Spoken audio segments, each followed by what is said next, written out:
Hey, welcome to Life in the Leadership Lane. I'm your host, Bruce Waller, where I get to talk to leaders that are making a difference in the workplace and in our community. What did they do to get started? And what are they doing to stay there? And oh my goodness, are you in for a treat today as I'm bringing you another special guest? As today, I'm getting to visit with Keri Smith. Keri is the Senior Vice President of Human Resources at HHHunt. And Keri, I'm so excited to have you on the show. How you doing? I'm great. Excited to be here.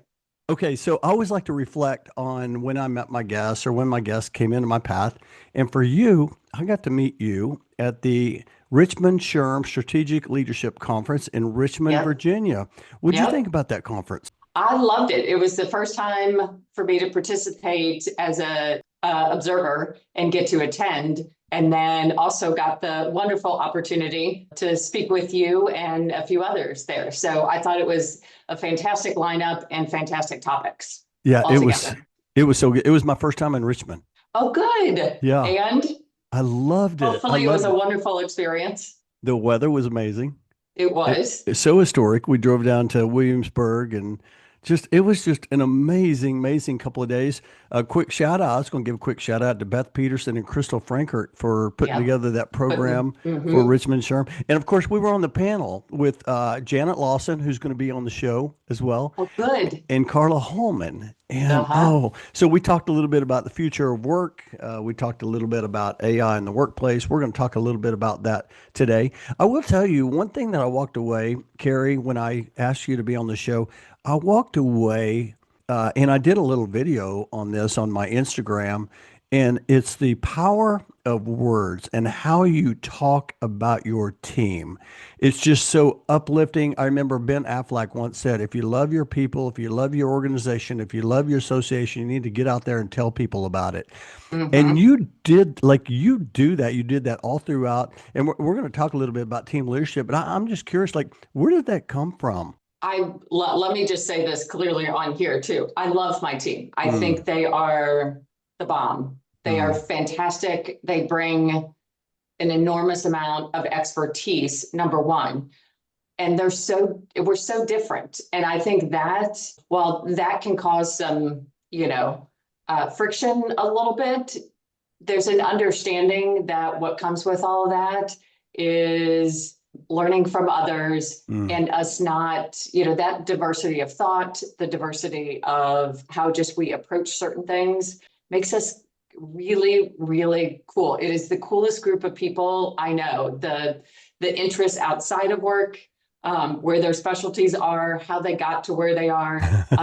They're all, it's an amazing group of people. We're going to talk team leadership a little bit because you posted a couple of things on LinkedIn that really caught my attention as well. But before we do that, for those who Yeah. don't know HH Hunt, share a little bit about your organization and how you serve your customers. So HHHunt is a real estate development and property management company in the Mid-Atlantic.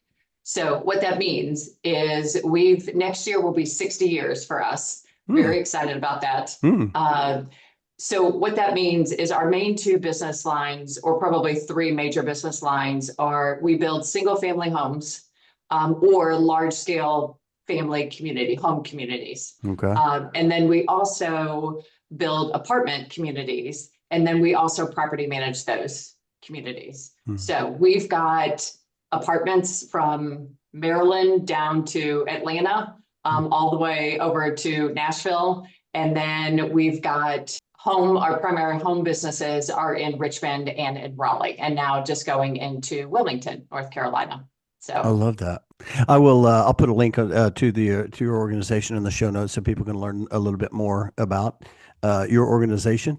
Hey, okay. So I love to start the show off with like I would love to hear the Keri Smith story. Like, where did you grow up, and how in the world did you get into HR and leadership? I love this question. Could probably talk for another hour about this whole thing, which sounds a little weird, but I use my own story all the time Hmm. and I've been using it to help people work through sort of, what they want to do with their purpose in life, their Hmm. career and stuff like that. So I love to say I was born and raised in St. Louis, Missouri. Hmm. went to school at what was called Southwest Missouri State in Springfield, Missouri. It is now called Missouri State University, but loved Springfield, Missouri when I was down there. Originally started out in my education as either an elementary ed or psychology student. I wasn't quite sure if I wanted to be a teacher or a child psychologist. Getting into that, I loved it, but for personal reasons, just in all honesty, watching my mom, who was a stay-at-home mom for about 17 years. My parents got divorced. She was getting back into the workforce, and I saw that struggle. I just had this realization that I was like, I may not make enough money to support me in teaching, or I'm going to be in school forever if I go down the psychology route. I need to be able to support myself. And that became my real purpose. Didn't talk to anybody, didn't consult any, counselor or anything at school, and just thought, I'm really good at math. I don't really have a passion around it, but math is easy. I didn't like accounting. So I was like, finance sounds, like I can make some money. That was the real driver, in all honesty. So I made a 180 and went into finance and statistics. Graduated, came back here to St. Louis, immediately went to work for the Federal Reserve Bank of St. Louis as a consumer compliance bank examiner. That's a big title. It is a big title, and nobody really knows what that means. They hear examiner and think auditor, which is a similarity, but that's kind of what I did.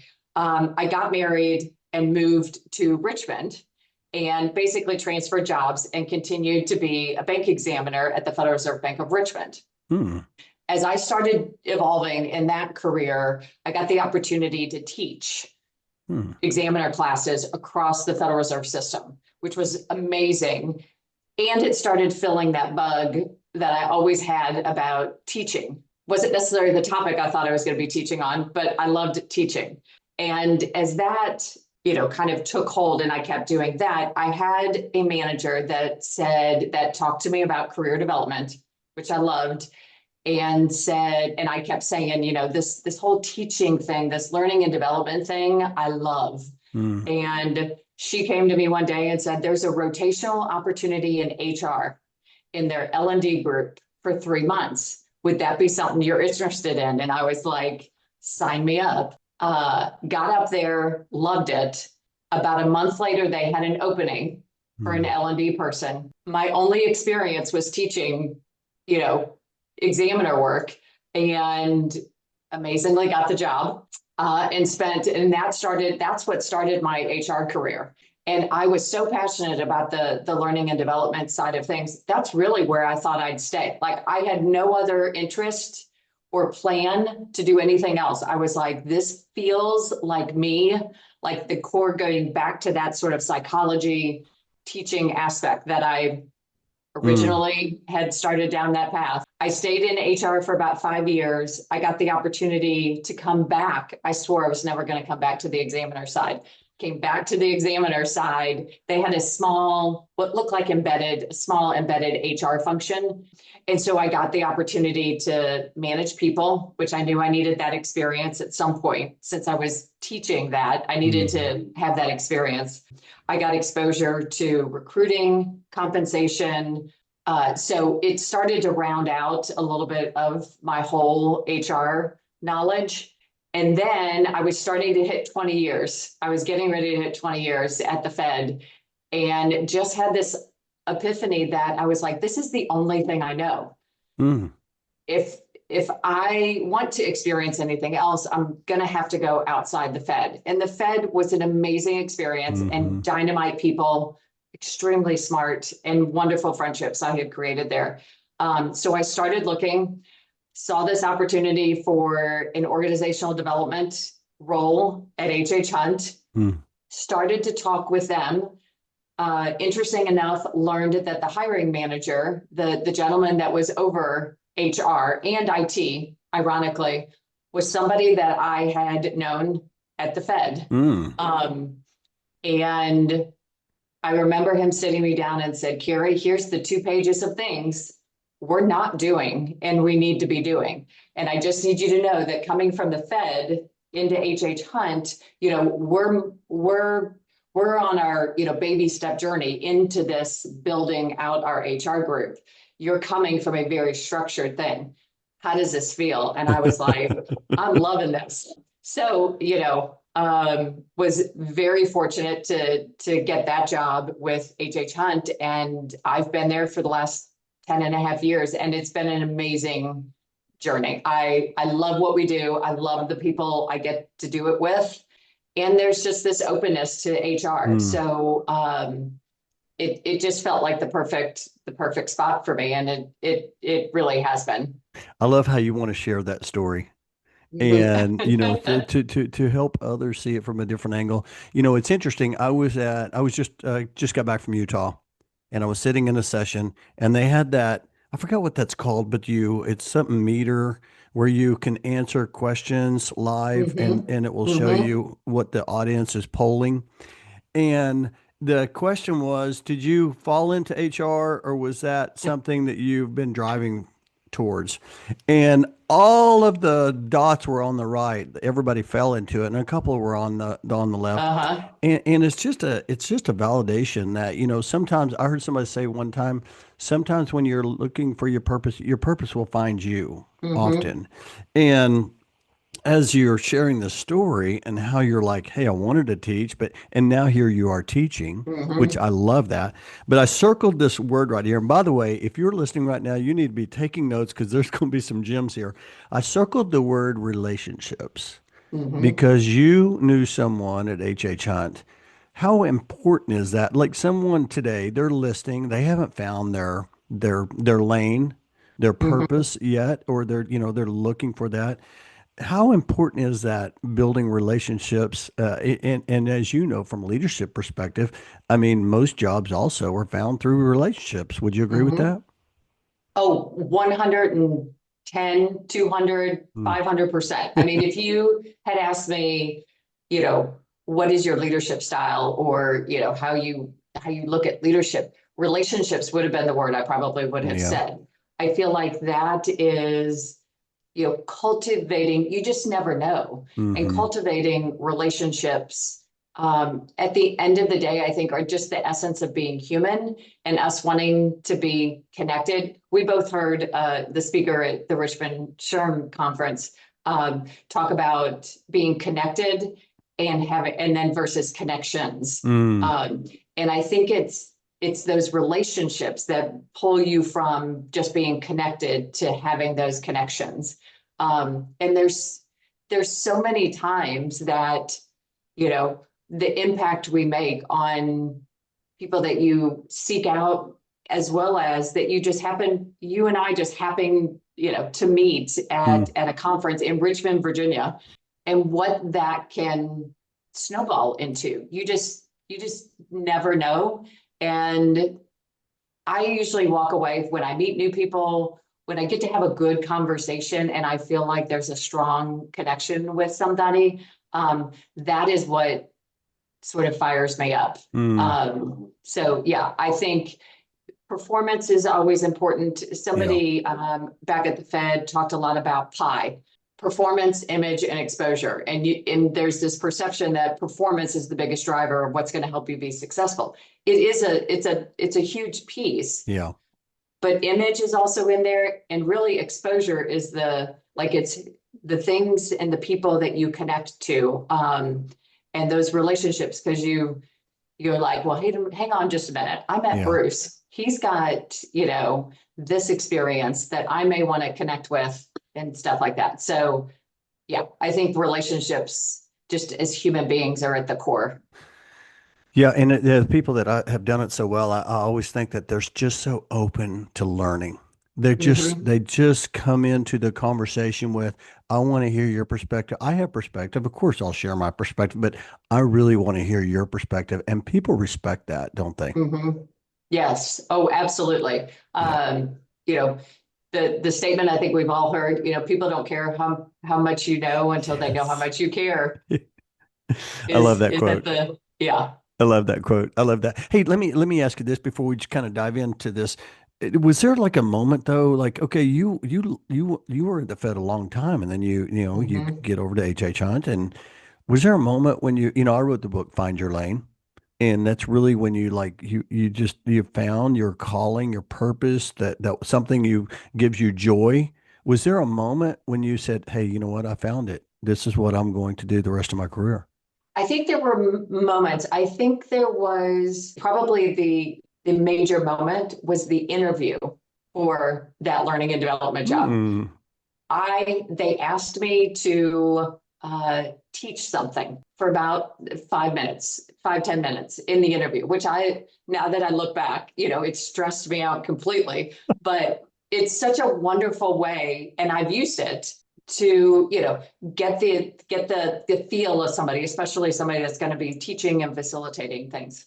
I had just gone to an accountability seminar, okay. and they had this thing called the results pyramid, and it hit home with me on so many levels that I was like, this is what I need to do in the interview.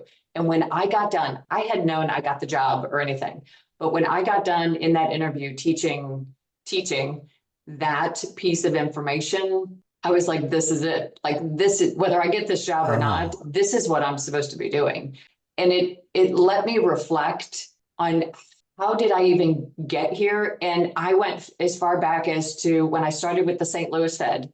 I remember people, and I had this aha moment at this point in my life of people just come and talk to me, and they tell me very personal things, Mm, or they feel safe and they share very intimate personal things. And I was like, what am I doing? mm, Because I'm not necessarily sharing that back, or I'm asking for them to do that. They mm, come to me, and there is this vivid memory of being at the St. Louis Fed in that cube and somebody coming in there to talk to me, and me remembering that was fascinating, that they wanted to talk to me and felt safe enough to share that very personal mm. information with me. And so it almost connected that very first aha with the aha that I got out of that interview. I love that. I love hearing the stories when people like found their lane. And I was actually thinking about all the listeners right now that if you're in transition, what an opportunity to go ahead and prepare by getting ready to teach something. Like Mm-hmm. that really would, as I think about, well, I hadn't talked about, I've had Mm-hmm. 240 episodes now, Carrie. I've been talking about this teaching, like teaching in an interview. I think that is something that would really help people stand out. I love also what you said about how people would tell you something. It reminds me of what Lou Holt said one time. He said people that come up to you have three things that they have three questions in their mind. The questions are, can I trust you? Are you committed to me? And do you care? Do you care? And Yeah. as a leader, if you can answer those with, yes, yes, yes, people are just going to they're going to lean into your Mm-hmm. leadership. And I just love that. I've tried to examine that because I'm like, what am I doing? Because people have asked me, like, you and I love this feedback, and I am grateful that they share this Mm, because it is very meaningful to me on just how I approach life. Is that there's a genuineness and a mm, authenticness to who I am with everybody, and I pride myself on trying to do that with people. And it's just I don't even know how to put it into words. I know we use a lot at work the thin book of trust, mm, and it's because it's easy, and it literally is a thin book. And it talks about four things. It talks about competence, reliability, sincerity, and care. mm, And so it takes the trust elephant that feels like it's ginormous, and how do we, tackle this? And it breaks it at least into those four pieces to try and figure out what's working or what's not working. And at the end of the day, that care piece is the most important. People can be competent, they can be reliable, and particularly, but if they don't feel like you care mm. about them, then the other things kind of get pushed off to the other Mm, side. So I constantly have that in my head. It's mm, another thing I teach on, or bake into coaching and facilitation is trust. Like you said, trust at the end of the day mm, is, can they trust you? mm. If they answer yes to that question, you've just opened a whole new door. Yeah. I love that. Let's get into team leadership. I want to talk about that just for a second. Again, I was the word's impressed. When I get around people that talk so highly of their team, I want to be around them.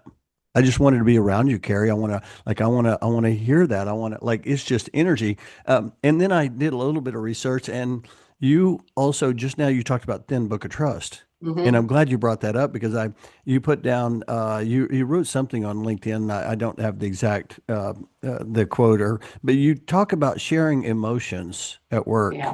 work. Is that a practice? Talk about that just for a second for the listeners. I know that scares, and I have several leaders that I have a great relationship with, and they don't want to talk about emotions, and they Okay. give me trouble for talking about emotions, which is fascinating because we're, again, I'm going to come back to this human, piece of things. It's just part of us, and not talking about it. I don't necessarily, one, personally think that's healthy, and two, it's just part of what we bring to work every day. So if Mm, we don't talk about it, we're potentially missing out on something mm. that either is contributing or, taking away from how productive or successful we are. As far as a team approach, and I kind of got this idea a little bit from Brene Brown. So Okay. let me Love just her. Love her. I know, Yes. absolutely. I started this 2 years ago, and I asked my team at the beginning of the day on Monday, or sometime on Monday, to share 2 words that represent what they're feeling Mm, and just how they're starting. Where are they starting the week? mm, From an emotions, from a feeling perspective. Uh, the idea behind that is to kind of, one, acknowledge where you're starting from. mm, You know, a lot of times the weekend, can be stressful, also is relaxing, but how are you anticipating the week going forward? We can end up, and in HR, we tend to very much end up at a different spot by mm, Friday.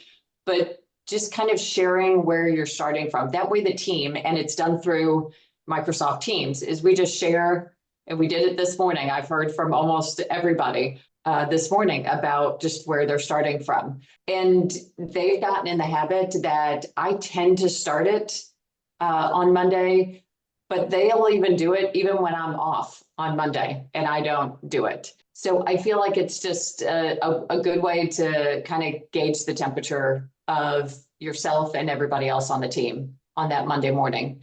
The other thing I tend to do is we have a standing Monday afternoon meeting. We're all dispersed. So I'm not technically in Richmond or in Raleigh. I'm actually in St. Louis. mm-hmm. So then we've got people in Richmond, in Blacksburg, Virginia.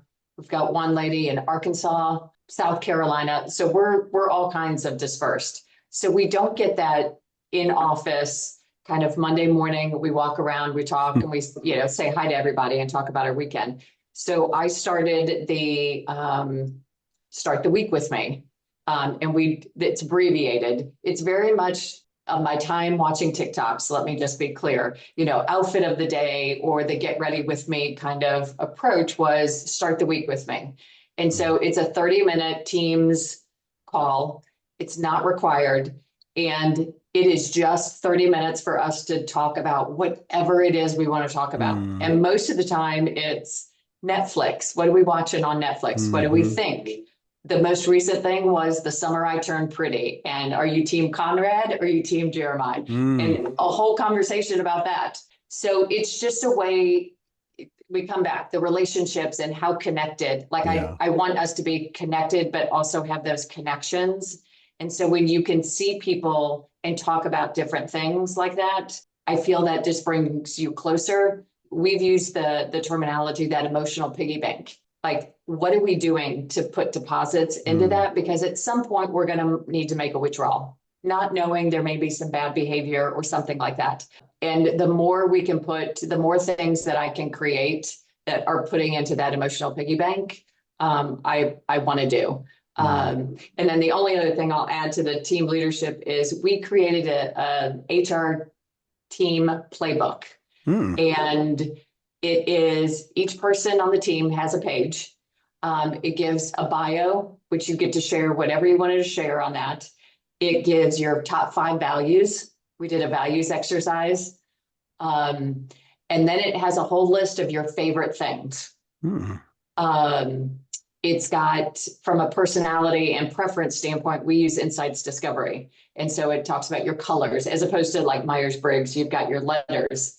It talks about your colors. So we've got their colors on their page. And it's designed to help promote that. How do people like to work? What's important to them? What Mm. motivates them? How do Mm. they like to be recognized? It captures all of those things so that hopefully we're giving a little bit back of what they like, Mm. and not just looking at, well, this is how I operate. Mm. Um, and we've been using that playbook for the last 2 years. And people pull it out and they're like, hang on just a second, you know. Um, Ken really likes public recognition. When Mm. he's done something well, make sure he knows it and everybody else knows it. So it's just what I consider fun things like that I to love that. do to help the team. There's so much here. I know. I feel There like I want is, to throw everything oh, out. I know people that are listening right now are like, oh my gosh, tell me more. Mhm. So I wrote down trust and connection. That's what you're doing. You continue, and I do want to talk a little bit about the future work because I feel like the future work. There's some things that have not changed that will always be, and that's building trust and Yeah. creating connection. I love that. As we move ahead, we're here. We're at the fourth quarter of 2025, getting ready to move into 2026, and things are moving so fast with, of course, AI and all these different things. I don't know, any thoughts around the future of HR or the future of work that you think people should like, you know what, we should be talking about this, or here's a couple of things I would share about that. There's a number of things when you ask that comes to mind from an individual perspective. You said everything's moving so quickly. Yeah. One of the big skills that I feel like we need to be paying attention to, I think we have been, but I think it's going to come to the forefront, is that learning agility, that change, that agile thinking and approach to things. The little bit that I know about neuroscience, our brain likes consistency and it's processing so many pieces of information that Mm, it's looking to try and find the simplest path. mm, So it's what I did in the past, it's what I'm comfortable with, it's what I mm, know, that is what is true for me. And because outside of our realm of control, things are changing. AI in and of itself is going to be mhm, changing things, but like say the real estate market, that industry changes, mhm, daily. So having, that ability or skill set to be open to different thinking and approaches, that agile thinking, and it's really at the end of the day probably more of a growth mindset if you want to put it into mm, those kind of terms of thinking differently. mhm. We have work being done differently. Yeah. The industry is being done differently. We have generational differences. Like Hmm. there's so many things coming at us that are probably different than what our experience has been. Mm, So how do we help? And I think from a true HR strategic partner is how do we help the individuals that we support get into that space? mm. Because they don't have I mean, what we'll hear is, I don't have the time. I know Yeah, this I'm works. Let's busy. keep going. Yes, we have to move. Yes. Um, and that slowing down to go fast, faster approach is always, I think, going to be a little bit of a struggle. But I think that is that's the one skill that I would Man. say is going to be more critical going forward. I'm glad you shared that. I remember, and hey, I like saying, hey, we need to change, but I don't like to change. I know. Okay, let's just get that on the table. I remember whenever the pandemic hit, I'm in relocation, so we help customers relocate their household goods from one home to Hmm. another. And, before the pandemic, we would send a surveyor out and he would go through and he'd inventory their home and we would help them with their move. And then the pandemic hit and nobody wanted us in the home. So all of a sudden we had virtual surveys. And I remember the pain for me Hmm. of like, it wasn't learning it, the pain of knowing I'm going to have to learn it. Because, Yeah. oh man, I don't have Just that time. anticipation. I don't have time. I don't have time for that. No. Then when I learned it, it's like the greatest thing ever. Mhm. I personally do 90% of my surveys now online. And then we have AI that's come into play. And now we have a platform where AI is basically going in and telling us everything and so. And I remember for a Wow. couple of months, I'm like, oh my gosh, I don't have time to learn this. This is so hard. And now all of a sudden, it's like the greatest thing ever. So Hmm. it's like getting that. I love what you said. I wrote down growth mindset. You have to have like that mindset, knowing like, hey, change is ahead. Get ready to adapt and embrace it, right? Well, and that was one of the things, we've got a class that talks about change. And one of the questions we always ask in there is, when was the last time you learned something completely new? Oh, I love that. And again, I'm a proponent of change, but just like you said, I may not always be the best example Mm, of leaning into that. And again, when we can do it, whether it's in our work life or our personal life, and even just small little things, people say, take a different way when you're driving somewhere that you go to all the time. yeah, It feels uncomfortable. Like it naturally feels like a space we yeah. want to get out of more so than lean into. Well, I mean, the last thing I've done is I'm trying to use my left hand. I'm like, I'm right-handed, but can I brush my teeth with Wait a my minute. left hand? I just put my pen in my left hand. That just feels It sounds uncomfortable. it sounds silly when I say that out loud because I'm not sure I've told anybody that before, Bruce. But So it's good. it's it's just that it feels so uncomfortable. It's I When we do insights discovery that about Yeah, preferences and yeah, indoor preferences, I have people cross their arms all the time. And yeah, then I'm like, okay, now cross your arm with the other arm yeah, on top. It feels funky. yeah, And you don't like it. You can do it, but it takes a lot more yeah. effort. It's, just like you said. And when it comes down to it, I don't have time to sit here and think, even the few seconds that it takes for me to cross that other arm. But once you start, I see, Oh, I know. once I'm you sitting start here. doing it, now I can do it pretty easy because I've been doing Oh, this yeah, this little test in class for yeah. about 8 years. So good. It's way easier. It's It's, still not my preference, yeah. but I can do it. Hey, I want to Yeah. ask you, as we kind of wind down here and get ready to accelerate, I want to ask you about, we did talk a little bit about future work in Richmond. And one of the things we did bring up was AI. I'm curious, and for all the listeners, is your team embracing AI or using AI? What's that look like in the future? Any thoughts around that? So probably about this time last year, our CFO was at a conference and Hmm. heard some sessions on AI and got connected to a consultant in the Richmond area to really start pushing this journey that we knew we needed to get on. So over the last year, we've been working with that consultant, and the first approach to that was basically taking half of our organization and saying, okay, phase one, go talk to the consultants.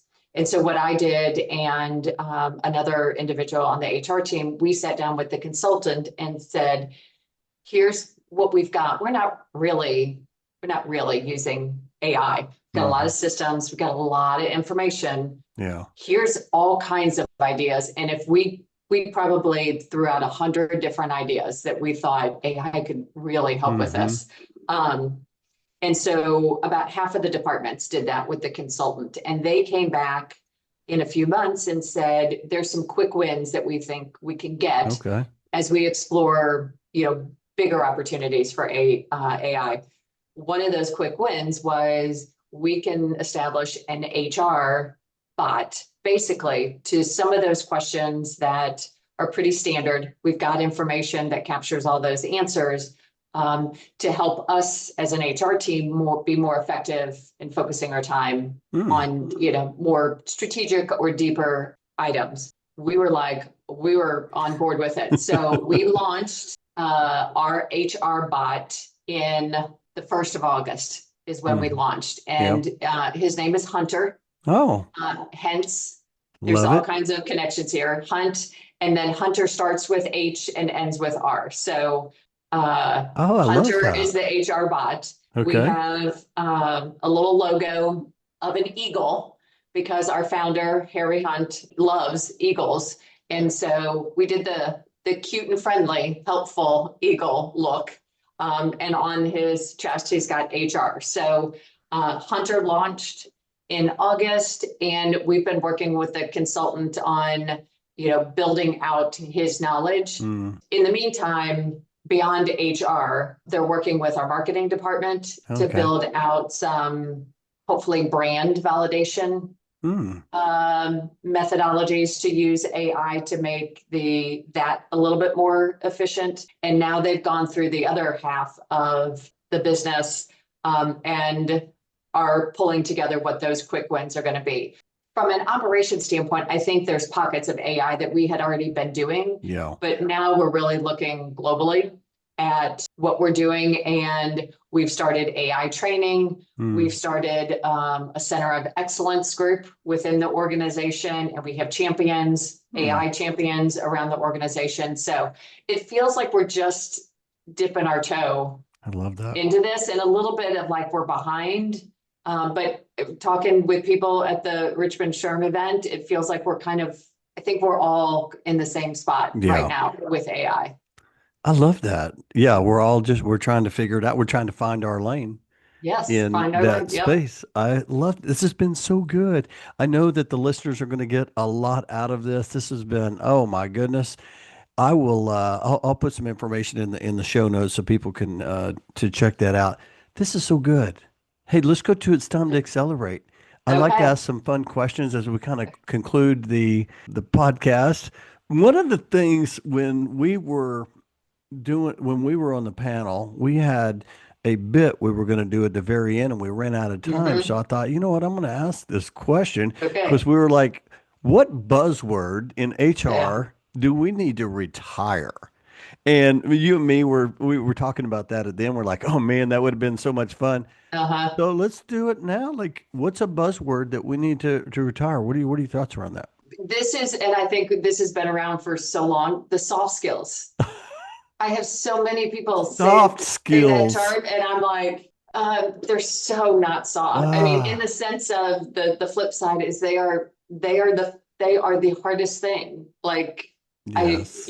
I just don't like soft. It makes it, The I soft don't skills are know. the important It is skills. a set like and I haven't found quite the word that Yeah. to get them Yeah. to replace it with Yeah. essential skills, Yeah.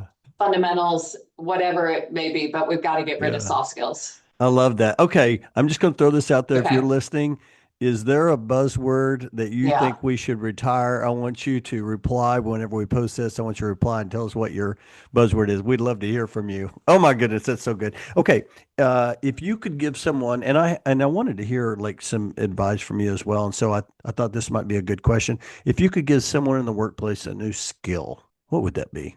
Well, I talked a little bit about sort of that agile thinking. That is going to be what I think the skill of the future. The other one that I'm very passionate about is EQ. It tends to come up most often in conversations where we're dealing with difficult situations or Yeah. leaders are not showing up well. The thing that kind of takes it off to the left when something isn't going right, Hmm. it's underlying is there's this lack of EQ. And not that everybody needs to be, highly proficient at it. My thing is, I just want people to lean into that just a little bit more. What would you say somebody should do? Maybe even give it a book on it. Maybe even look at some videos on it. What are your thoughts on that? I think of it probably in three different segments, and the L&D people that are I, out there I are going love to know this, by the exactly way. what I'm talking about. The 70-20-10 model is, and thinking about how you learn. But if listening to a podcast or Mm, listening to something more structured and formal, yeah. do that. Like if you don't know what EQ is, and I know it's talked about in like four elements. most often, Yeah. sometimes five. Um, look at what the definitional pieces are. Mm, I would also, that's your 10%. The 20% is find somebody that you know is really good at EQ mm, and talk to them. I love Like, that. what are they doing? And then pulling from that is just in very small doses in your daily work. Try and figure out one or two places to pop that in there. Mm, Don't make it feel like it's another to-do list or a huge, extra job on you. Try and embed it in small things and tell people you're doing it. mm, Because you may do it and then that's going to throw people completely off because if I it love looks that. completely like the opposite of what you do, um, it So might good. put people back on their heels. I So love that. yeah, tell people this is what you're Yeah. doing and get feedback from them. I guarantee that's going to help a lot of people. Here's my learning and development, Oh, I just love at the like core of everything I do. I think we could have a whole podcast just on that question right Yeah. there. I love that. Hey, we're headed into Thanksgiving season, Christmas season, the holidays. I just want to ask you, Keri, like, what are you grateful for? Oh, I am grateful, one, for my family and friends. Mm, Number one, I have been through a lot over the last starting 10 years ago, and they having a support structure that is with you, from here to eternity, no mm, matter what, is I'm beyond grateful for their mm, love, their support, and that I am doing, I say a job, I get to do work mm. to your point, that I am so passionate about. I get to do it particularly from St. Louis when I, Yeah, am supporting and have a whole team on the East Coast. yeah. And that they trust me. Like Mm, we started out with, they trust me mm, to be able to do it from here. And again, I'm a big on my faith. Like I feel like I've had to do a lot of sort of letting go and letting what's supposed to happen. yeah, You talked a little bit about this. yeah. Let it happen. I need to let go of that control piece Mm, that wants to creep back in there and have everything planned out.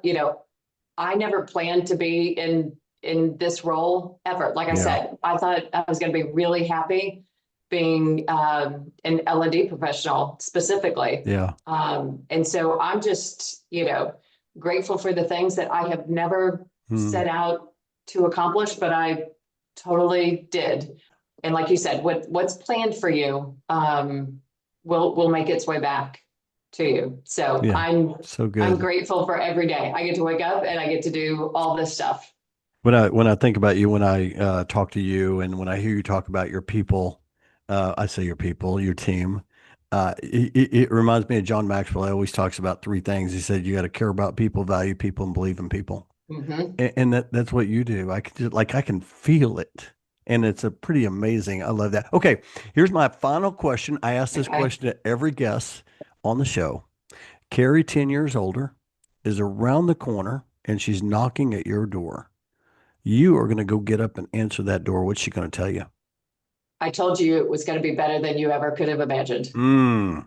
Stop trying to figure it all out and what it all means and what it's going to be. Stop it. So good. It's going to be better than you could have ever imagined. I love that. It's so good. I told you time was going to fly. I know. Well, and I Oh, can this talk a has lot been too. so much fun. I appreciate you coming on the show, sharing your perspective, your wisdom. I know a lot of people got a lot out of the conversation. Hey, if somebody heard something and they're like, "Hey, I want to learn more about Keri," or "Golly, that HR playbook is cool. I want to dive into that." How is the best way for them to connect with you? I'm on LinkedIn Hmm. and under Keri Smith, Keri Smith, I think everybody's got. Uh, but yeah, would be more than happy to get connected on LinkedIn and talk about anything. Yep. And I always say that if you do reach out, or when you reach out and connect with Keri, be sure and let her know you heard her on Life in the Leadership Lane. Let her know something that resonated with you, and that makes the connection so much easier Mhm, to connect with. And again, I want to just say thank you, thank you, thank you. I appreciate. I'm so glad we got to meet in the great state of Virginia, mhm. and cannot wait to see what's ahead. And I just appreciate you coming on the show, Keri. Thank you. Appreciate Awesome. being here. Okay. Hey, I'll talk to you later.